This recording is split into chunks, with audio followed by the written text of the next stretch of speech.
அனைவருக்கும் வணக்கம். இது YouTube channel trading view Tamil. இதில் டெய்லி மார்க்கெட் எப்படிலாம் ட்ரேட் ஆகிறதுக்கான வாய்ப்புகள் இருக்குது. முக்கியமாக நிஃப்டி 15 இண்டெக்ஸ் டெய்லி பேசிஸில் எப்படிலாம் ட்ராவல் ஆகிறதுக்கான ப்ராபபிலிட்டி இருக்குது. மார்க்கெட்டுக்கு அதெல்லாம் மேஜர் சப்போர்ட் அண்ட் ரெசிஸ்டன்ஸாக இருக்கும் அப்படின்ட்டு பார்த்துருந்துட்டுருக்கோம். அந்த வகையில் நேற்று ஒரு வீடியோ போட்டிருந்தோம். வீக்லி அனலைசிங் ரிப்போர்ட், அடுத்த வாரம் எப்படி மார்க்கெட் ட்ராவல் ஆகிறதுக்கான வாய்ப்புகள் இருக்குது, சம் லெவல்ஸ் கொடுத்துருந்தோம். ஸோ அந்த லெவல்ஸில் மார்க்கெட் ட்ரேட் ஆகிருக்கா இல்லையா, இல்லை மார்க்கெட்டில் என்ன தான் நடந்திருக்கு, வரக்கூடிய நாட்களில் மார்க்கெட் எப்படி வர்றதுக்கான ப்ராபபிலிட்டி இருக்குது, எல்லாத்தையுமே பார்த்துடலாம் வாங்க. ஸோ இதுதான் நம்ம கொடுத்துருந்த லெவல். என்ன நடந்துச்சு அப்படின்றத பார்க்கலாம். ஸோ நான் ஒன் மார்க் கேண்டலுக்கு மாட்டிக்கிறேன். இது ஃபஸ்ட்டு வந்து நேற்று போட்ட வீடியோவில் என்ன சொல்லியிருந்தோன்னா, மார்க்கெட் நிறைய விஷயம் பேசியிருந்தோம். போயிட்டு அந்த வீடியோ பாருங்கள், அப்போ தான் என்ன சொல்ல வரன்றது புரியும். ஸோ மார்க்கெட் வந்து ஒரு கன்சால்டேஷன்லேயே இருந்துச்சு. ஃப்ரைடே வந்து 24,000க்கு மேலே ஒரு க்ளோசிங் கிராஸ் ஆனாங்க. ஸோ ஃபர்தராக மார்க்கெட் வந்து மேலே போகிறதுக்கான ப்ராபபிலிட்டி இருக்கும். அதாவது இது வரைக்கும் இப்படி மேலே போகிறதுக்கான ப்ராபபிலிட்டி இருக்கும். அதாவது 24,200 பிரேக் பண்ணாங்க அப்படின்னா ஃபர்தராக மேலே போகிறதுக்கான ப்ராபபிலிட்டி இருக்கும்னு சொல்லியிருந்தோம். சப்போஸ் கீழே வந்துச்சுன்னா இது வரைக்கும் வரும் அப்படின்றத பற்றியும் பேசியிருந்தோம். ஓகேங்களா? ஸோ என்ன நடந்துச்சு அப்படின்னா, மார்க்கெட் வந்து டோட்டலாக முடிச்சு விட்டாங்க. ஒரு கிட்டத்தட்ட ஒரு 400 பாயிண்ட் கிட்ட மார்க்கெட்டை டவுன் சைட் கொண்டு வந்துட்டாங்க. ஸோ நம்மளுடைய லெவல்ஸில் மார்க்கெட் ட்ரேட் ஆகிருக்கா இல்லையா, நான் ஆக்சுவலாக என்ன சொன்னேன்னா நேற்று 23,800, 850, 900 இது எல்லாமே வந்து சப்போர்ட்டுன்னு சொன்னேன். ஸோ மார்க்கெட் எந்த அளவுக்கு ஸ்ட்ராங்காக 1 hour கேண்டிலும் சரி, நீங்கள் 15 minutes வச்சு பார்த்தாலும் சரி, ஓகேங்களா, எந்த அளவுக்கு இதை ஏன் நான் சப்போர்ட் ஜோன்னு நான் சொன்னேன் அப்படின்னா, பாருங்கள் எந்த அளவுக்கு வந்து இந்த ஜோனில் பாருங்கள் மார்க்கெட் எத்தனை முறை வந்து மார்க்கெட் சப்போர்ட் எடுக்க ட்ரை பண்ணியிருக்கு பாருங்கள்.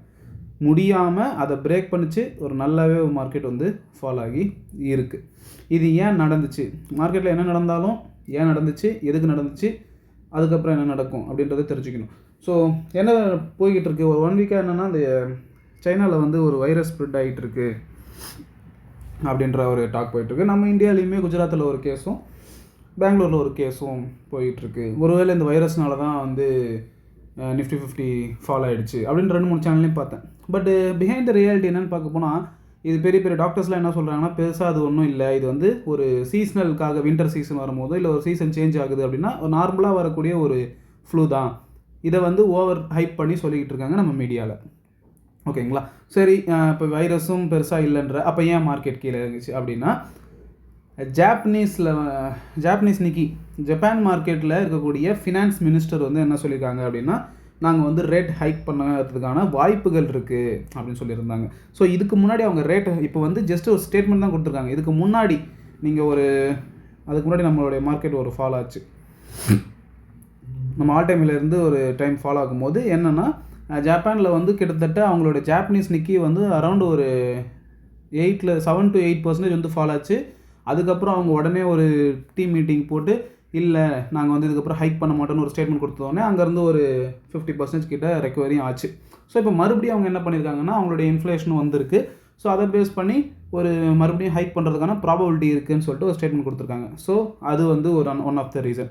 அடுத்தது வந்து நம்மளுடைய இந்தியன் ருப்பீஸ் ஆல் டைம் லோவில் தான் இருந்துக்கிட்டு இருக்குது கடந்த ஒரு 2-3 வாரமாக, 86 இன்றைக்கின்னு பார்த்தீங்கன்னா. ஸோ அதுக்கு அப்படியே பேரலாக பார்த்தீங்கன்னா அமெரிக்கன் டாலர் வந்து எங்கேயோ போயிட்டுருக்கு. ஓகேங்களா? ஸோ நம்மளுடைய இந்திய பண மதிப்பீடு வந்து ரொம்பவே கம்மியாக இருக்குது, ரொம்பவே மோசமான நிலை இருக்குதுன்னு சொல்லலாம். அது மட்டும் இல்லாமல் டெக்னிக்கலாக வந்து இப்போ பார்க்கணும், எல்லா விஷயத்தையுமே நோட் பண்ணுங்க கைஸ். ஏதாவது ஒன்று விட்டிங்கன்னா கூட அந்த ஒரு விட்ட விஷயம் வந்து நமக்கு வந்து ரொம்பவே பெரிய இம்பேக்ட் வரும். ஸோ எந்த ஒரு விஷயத்தையுமே விட்டுறக்கூடாது. என்ன டெக்னிக்கலாக மார்க்கெட் வந்து மறுபடியும் அந்த பேட்டர்னுக்குள்ளே தான் இருக்குது. ஸோ உங்களுக்கு டே கேண்டல் வச்சு பார்க்கலாம். ஸோ இப்போ பாருங்களேன், அதுக்கு முன்னாடி நம்ம அந்த ஹெட் அண்ட் ஷோல்டர் பேட்டர்னு ஒன்று சொல்லியிருந்தோம், ஞாபகம் இருக்குங்களா? நம்மளோட வீடியோ பார்த்துருக்கவங்க ஞாபகம் இருக்கும்னு நினைக்கிறேன். ஸோ அதனால் நான் மறுபடியும் எக்ஸ்பிளைன் பண்ணிடுறேன். மார்க்கெட்டில் வந்து மார்க்கெட்டில் வந்து ஒரு ஹெட் அண்ட் ஷோல்டர் பேட்டர்ன் வந்து ஃபார்ம் ஆகிருக்கு.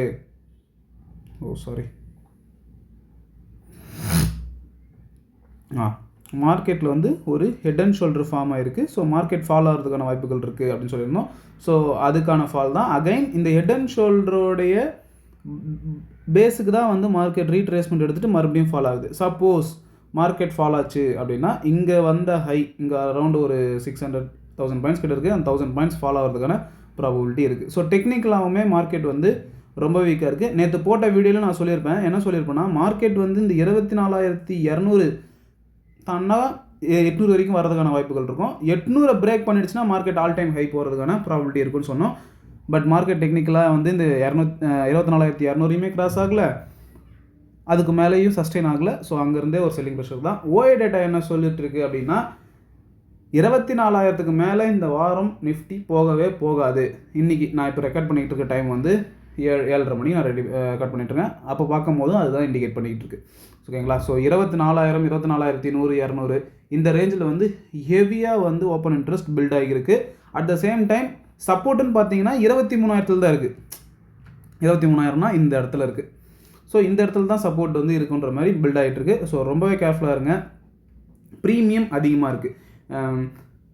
ஓஏ டேட்டா நியர்பை ஸ்டேக்கில் இல்லாமல் ப்ரீமியம் அதிகமாக இருந்தால் கால் அண்ட் புட் ஆப்ஷன் வந்து ஒரு 200+ மேலே இருக்குது அப்படின்னா கண்டிப்பாக மார்க்கெட்டில் ஒரு அதிகமான ஸ்விங் வரும். சடனாக நீங்கள் யோசிச்சே பார்க்க முடியாத அளவுக்கு 200 பாயிண்ட் ஏறிட்டு 400 பாயிண்ட் இறங்கும். அகைன் ஒரு 600 பாயிண்ட் ஏறிட்டு ஒரு 500 பாயிண்ட் இறங்கும். ஸோ இந்த மாதிரியான இருக்குது. அது மட்டும் இல்லாமல் இன்னொன்று இந்தியா விக்ஸ்ன்னு சொல்லிட்டு இருக்குது, வால்டாலிட்டி இண்டெக்ஸ். அது வந்து 11 to 15 அதுவும் ஹைக் ஆகிருக்கு. ஸோ எப்பப்போல்லாம் வால்டாலிட்டி இண்டெக்ஸ் அதிகமாகுதோ மார்க்கெட்டில் ஒரு செல்லிங் ப்ரெஷர் வரும். ஸோ இந்த எல்லா ரீசனால தான் மார்க்கெட் கீழே வந்துச்சு. ஓகேங்களா? ஸோ நாளைக்கே வந்து எல்லாத்தையும் ஒரே டைமில் அப்படியே மாறிட்டு பவுன்ஸ் பேக் ஆகுமா அப்படின்றத யோசிக்கணும். எப்படி நான் அதை யோசிக்கணும்னு சொல்கிறேன்னா, மார்க்கெட்டுக்கு வந்து ஒரு ட்ரெண்ட் லைன் சப்போர்ட்டாக இருக்குது. ஃபஸ்ட் பாயிண்ட்டு இங்கே பாருங்கள், மார்க்கெட் 3 முறை வந்து பவுன்ஸ் ஆகிருக்கு. ஃபஸ்ட் டைம் போயிட்டு அகைன் செகண்ட் டைம் நம்மளோட ட்ரெண்ட் லைன் டச் பண்ணிட்டு மறுபடியும் மேலே போயிட்டு அகைன் இப்போ இங்கே வந்திருக்கு. ஸோ ஒரு ட்ரிபிள் பாட்டம் எடுத்து மார்க்கெட் இப்படி மேலே போகுமா? போகலாம், போகாமலும் போகலாம்.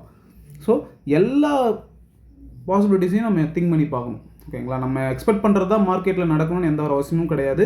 பட் மார்க்கெட்டில் என்ன நடக்குது, ஏன் நடக்குது, எதுக்காக நடக்குது, எல்லா விஷயத்தையுமே கற்றுக்கிட்டு ட்ரேட் பண்ணுங்கள். ஜஸ்ட்டு ஏதோ இதுக்கு மேலே போகுது, ஒரு க்ரீன் கேண்டில் வந்தால் அடுத்தது இன்னொரு க்ரீன் கேண்டில் வரும், ஒரு ரெட் கலர் கேண்டில் வந்தால் இன்னொரு ரெட் கலர் கேண்டில் வரும் அப்படின்ற மைண்ட் செட்லாம் போயிடாதீங்க. ஸோ என்னதாக இருந்தாலும் மார்க்கெட்டுக்கு நாளைக்கு இதெல்லாம் மேஜர் சப்போர்ட் அண்ட் ரெசிஸ்டன்ஸாக இருக்குன்றதையும் நம்ம பார்த்துக்கலாம். ஸோ நாளைக்கு ட்ரேட் பண்ணுறதுக்கு பெட்டராக இருக்கும்னு நான் நினைக்கிறேன். ஸோ ரெசிஸ்டன்ஸ்னு பார்த்தீங்கன்னா 24,000 தான். கண்ணை மூடிட்டு அந்த ரவுண்ட் ஃபிகரை வச்சிடலாம். 24,000ன்றது வந்து ஒரு ஸ்ட்ராங் ரெசிஸ்டன்ஸ். 24,000க்கு மேலே மார்க்கெட் போகாது அப்படின்னு எல்லோரும் எக்ஸ்பெக்ட் பண்ணுறாங்க. சப்போஸ் 24,000க்கு மேலே போச்சு அப்படின்னா 24,220 வரைக்கும் போகிறதுக்கான ப்ராபபிலிட்டி இருக்குது. சப்போஸ் மார்க்கெட் அதுக்கும் மேலே போகுது அப்படின்னா 24,800 வரைக்கும் போகிறதுக்கான ப்ராபபிலிட்டி இருக்குது. ஓகேங்களா? ஸோ ஃபஸ்ட்டு சப்போர்ட்டாக எது மார்க்கெட்டுக்கு நாளைக்கு இருக்கும் அப்படின்னா இந்த இன்றைக்கி வந்து டே லோ 23,550. சப்போஸ் மார்க்கெட் இந்த 23,550 க்ளோஸ் பண்ணிவிட்டு அதாவது கீழே பிரேக் ஆகி வராங்க அப்படின்னா 24,462 ரேஞ்ச் வரைக்கும் வர்றதுக்கான ப்ராபபிலிட்டி இருக்குது. சப்போஸ் மார்க்கெட் அதுக்கும் கீழே வராங்க அப்படின்னா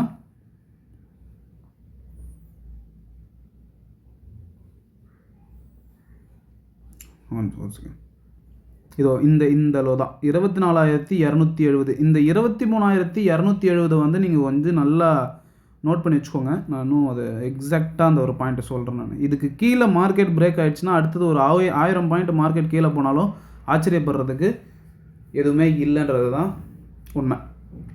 ஸோ 23,250 இதுதான் வந்து மிகப்பெரிய மேஜர் சப்போர்ட் டெக்னிக்கலாக.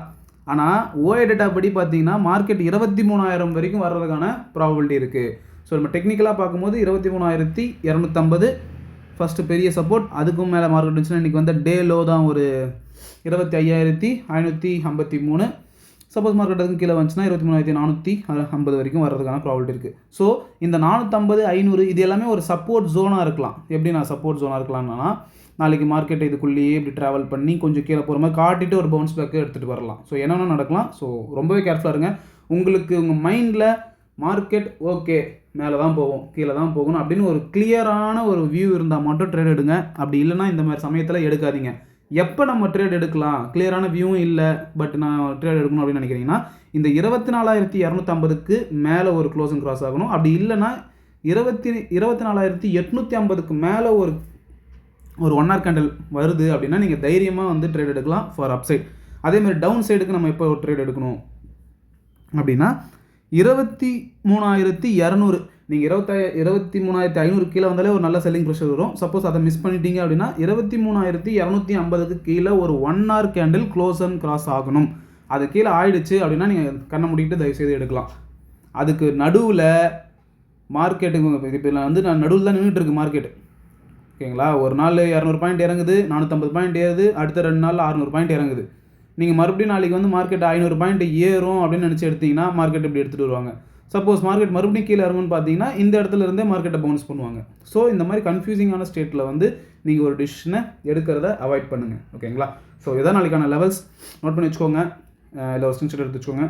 ஸோ நாளைக்கு பார்ப்போம் எப்படி நம்மளுடைய லெவல்ஸில் மார்க்கெட் ட்ரேட் ஆகுதா இல்லையா, இல்லை மார்க்கெட்டில் தான் நடக்குது, எல்லாத்தையுமே பார்க்கலாம். இது எல்லாமே என்னுடைய தனிப்பட்ட கருத்து தான். இதெல்லாம் டெய்லி மார்க்கெட்டில் நடக்கணும்னு எந்த ஒரு அவசியமும் கிடையாது, அப்படி எக்ஸ்பெக்ட் பண்ணவும் கூடாது.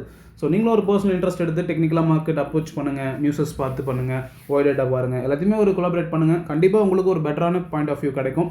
அதை வச்சுக்கிட்டு எப்படி வந்து ட்ரேட் பண்ணலான்றதை பிளான் பண்ணுங்கள். ஸோ நீங்கள் ரியல் ட்ரேட் பண்ணுறதுக்கு முன்னாடி ஒரு 3 months பேப்பர் ட்ரேடிங் பண்ணுங்கள். பேப்பர் ட்ரேடிங் பண்ணிவிட்டு ஒரு ஃபினான்ஷியல் அட்வைசரை கன்சல்ட் பண்ணிவிட்டு எப்படி இன்வெஸ்ட்மெண்ட் பண்ணலாம், எப்படி ட்ரேட் பண்ணலான்ற பிளான் பண்ணிக்கோங்க. ஓகேங்களா? ஸோ எப்பயுமே சொல்கிறது தான், நம்ம மறுபடியும் அந்த பழைய டைலாக் ஞாபகம் வருது. எப்பவுமே சொல்கிறது தான், மார்க்கெட் ஏறும்போது ரொம்பவே பொறுமையாக தான் ஏறும், இறங்கும் போது சடன் ஃபால் இருக்கும். மார்க்கெட் கூடவே ட்ராவல் பண்ணுங்கள். மார்க்கெட்டுக்கு அகைன்ஸ்டாக ஒரு விஷயத்தை என்றைக்குமே யோசிக்காதீங்க. மார்க்கெட் கீழே போகுதுன்னா உங்களுடைய தாட்ஸ் எண்ணங்களும் கீழே போகிறது மாதிரி தான் இருக்கணும். சப்போஸ் மார்க்கெட் மேலே போகிற மாதிரி இருக்குன்னா உங்களுடைய எண்ணங்களும் அந்த வகையில் வச்சுக்கோங்க. மார்க்கெட்டுக்கு அகைன்ஸ்டாக ஒரு விஷயத்தை என்றைக்குமே யோசிக்காதீங்க. பொறுமையாக ட்ரேட் பண்ணுங்கள், அவசரப்பட்டு ட்ரேட் பண்ணாதீங்க, ஓவர் ட்ரேட் பண்ணாதீங்க, எமோஷனல் ட்ரேட் பண்ணாதீங்க. ஸோ உங்களுக்கான ட்ரேடிங் செட்டப் வர வரைக்கும் வெயிட் பண்ணுங்கள். அந்த பொறுமை வந்து உங்களுக்கு ஷேர் மார்க்கெட்டில் ப்ராஃபிட் பண்ணி தரல, காசு எனக்கு ஷேர் மார்க்கெட்டில் நான் பொறுமையாக இருந்தேன், என்னால் காசு எடுக்க முடியல அப்படின்னு இருந்தாலும் அந்த பொறுமை வாழ்க்கையில் நிறைய விஷயங்களை கற்றுத்தரும் அப்படின்றது வந்து என்னுடைய தனிப்பட்ட கருத்து. ஓகேங்களா? ஸோ அதனால் பொறுமையாக இருங்க. பொறுமையாக இருந்தால் தான் நிறைய கற்றுக்க முடியும். அவசரப்பட்டிங்கன்னா வேலைக்காகாது. மார்க்கெட் எங்கேயும் போயிடாது. ஒன்று 26,000 அப்படி போகணும், அப்படி இல்லைன்னா 18,000 17,000 கீழே வந்தாலும் அங்கே தான் வரணும். ஸோ மார்க்கெட் எங்கேயும் போயிடாது, இங்கே தான் இருக்கும். Everyday is a trading day, but everyday is not a profitable day. So பார்க்கலாம், கேர்ஃபுல்லாக இருங்க. நன்றி, வணக்கம்.